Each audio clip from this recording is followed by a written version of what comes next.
এসে এলো, তিনও বন্ধু ভিজলো না কেন? নিশ্চয় ছাতা ছিল। ছাতা ছিল না, কিছু ছিল না। আমার এখানে দেখেন গান নিয়ে এসে, তা একটা ধাঁধা ছড়িয়ে দেব, দেখি পায় কি নাই। আপনি কি ধাঁধা খেলার জন্য প্রস্তুত? প্রস্তুত।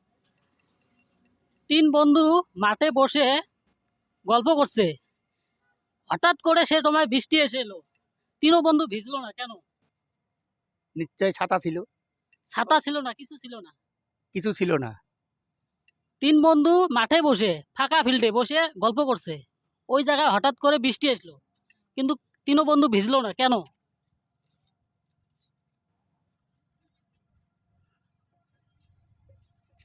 ওইটা কি কয়? রেইনকোট ছিল। কিছুই ছিল না, কিছুই ছিল না। আমার পাস। পাস। আপনি পাবেন না। দর্শক বন্ধুরা, ওনারা পারে নাই। আপনারা যদি জানেন অবশ্যই কমেন্ট বক্সে বলে যাবেন।